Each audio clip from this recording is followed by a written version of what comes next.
po dito sa West Philippine Sea. Masarap pong pakinggan na mula sa isang banyaga, ang nakikita nila at nare-recognize nila ang mga ginagawa ng Pangulo at ng administrasyon. Masarap po yung pakinggan. Ang masakit pong pakinggan, kapwa nating Pilipino o kaya Filipino public servant, ang hindi magkaroon ng stance patungkol sa West Philippine Sea. At hindi nakokondina pa ang ibang mga ginagawa ng ating Pangulo pagdating sa pagtatanggol sa mga mangingisda at karapatan natin sa West Philippine Sea.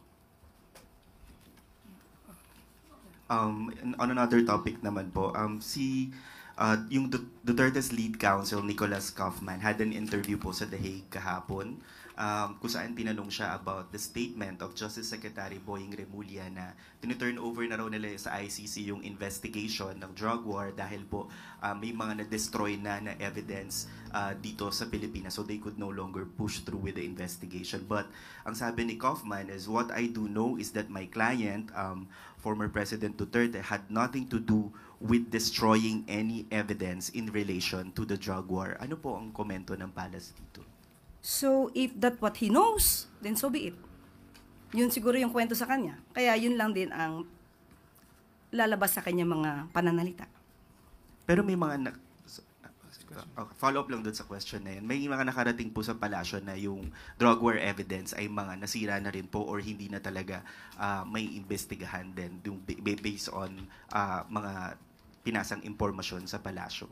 Wala pa pong pinakadetalye na babanggit si SOJ Boying Remulla at alamin natin kung anong pa itong mga ebidensyang kanya nabanggit. Pero of course, kinikilala natin ang naging findings nitong si SOJ Boying Remulla. Ivy Reyes, Bilyonaryo. Hi, good morning, Yusek. Ato po. We received a photo of Senator Erwin Tulfo and PCO Secretary Jay Ruiz with one of the whistleblowers in the missing Sabongero case, alias Brown. What's the palace's take on this, ma'am? Ang nakausap po natin mismo ay si Secretary Jay Ruiz. At tinanong natin kung ano yung affair, kung saan siya naroon at nakuha ng litrato. Ayon sa kanya, ito daw ay kaarawan ng isang social content creator, social media content creator. At kung siya man ay nakumbida, ito ay kanyang pinaunlakan. Pero kung sino man yung mga nakasama doon, na kinumbida nung nagse-celebrate ng birthday, hindi na po niya hawak yon. And ma'am, just a follow-up. We reached out to Sec J about this, and it appears that the secretary blocked me when I asked for clarifications about this. And we remember the president saying that his administration is open to dialogues and questions and even criticism. So what does the palace make of this situation, ma'am? For a while. Block o bluff? Blocked. Hindi ko po yun natanong mismo kay Secretary Jay. So aalamin natin kung paano ba nangyari na kung tawag ba yon? Text or what? Message, ma'am. A message, and then, so, tanungin po natin. Hindi ko po yan na itanong. Ngayon ko lang po yan narinig. Pero makakarating po sa kanya. Thanks po. Thank you, Ivy. Next question, Tristan Nodalo, Newswatch Plus. Hi, Yusek. Good afternoon. Yusek, si Lithuanian Defense Minister Dovile Shakalien ay dumating sa Pilipinas for a 4-day visit. And when we had a chance to interview her, sabi niya po, pinuri niya yung transparency initiative ng Marcos administration sa West Philippine Sea. Sabi niya, it is the Philippines' documentation and reportage of harassment by China of fishermen can be considered as a gold standard and showed how China is gaslighting you and gaslighting your people. So ano po ang pananaw ng Malacanang sa ganitong papuri ng Lithuanian government? Nagpapasalamat po tayo sa bansang Lithuania at kay Defense Minister Dovile Sakalieni, kung tama ang aking pagkakapronounce. At nakikita po ang ginagawang trabaho ng Pangulo, kung paano ba ipagtanggol ng Pangulo at ng administrasyong kasalukuyan ang karapatan ng mga mangingisda natin at iba nating mga kababayan patungkol po dito sa West Philippine Sea. Masarap pong pakinggan na mula sa isang banyaga, ang nakikita nila at nare-recognize nila ang mga ginagawa ng Pangulo at ng administrasyon. Masarap po yung pakinggan. Ang masakit pong pakinggan, kapwa nating Pilipino o kaya Filipino public servant, ang hindi magkaroon ng stance patungkol sa West Philippine Sea. At hindi nakokondina pa ang ibang mga ginagawa ng ating Pangulo pagdating sa pagtatanggol sa mga mangingisda at karapatan natin sa West Philippine Sea. Okay?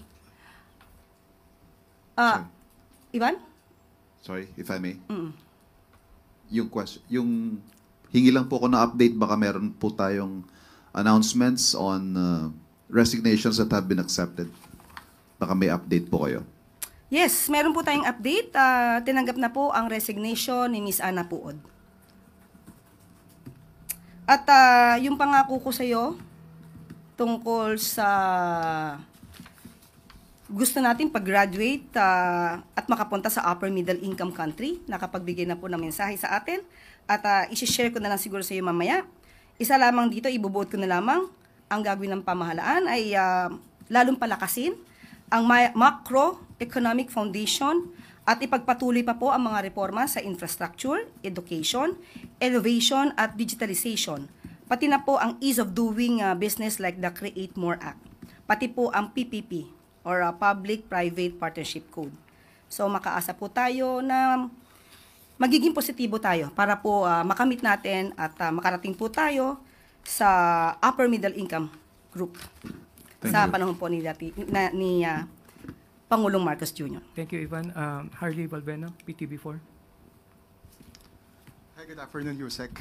Yusek, earlier today, the parents of Mary Jane Veloso, together with some groups, went here at Malacanang to file a petition urging the President to grant amnesty to Mary Jane. They are wishing po na sana, before the SONA of the President this July, ay mag-grant na yung amnesty. So, your thoughts on this po? Wala po ako ngayong kaalaman in particular kung kailan po nadala yung sulat, pero makakarating po ito sa Pangulo at kung wala naman tayong malalabag na batas at ito'y kakabuti ng ating kababayan, makakakuha naman tayo po malamang ng positibong reaction dito. Thank you, Harley. Yusek Claire. Good news mula sa DOE at DOH. Mahakbang para sa napababain ang konsumo ng kuryente at gastos ng mga healthcare facilities sa bansa, ikinasa na. Sa layunin na ma-reduce ang energy use at cost ng mga public health care facilities, lumagda ng isang Memorandum of Agreement ang Department of Energy at ang Department of Health nitong Huwebes. Layunin din ng kasunduan na paigtingin ang pagpapatupad ng solar solutions for government, energy efficiency, and renewable energy in public buildings program. Sa ilalim ng kasunduan, mas bibigyan diin ang paggamit ng energy efficient and renewable energy technologies katulad ng solar panels, LED lighting, inverter-type air conditioners at smart meters.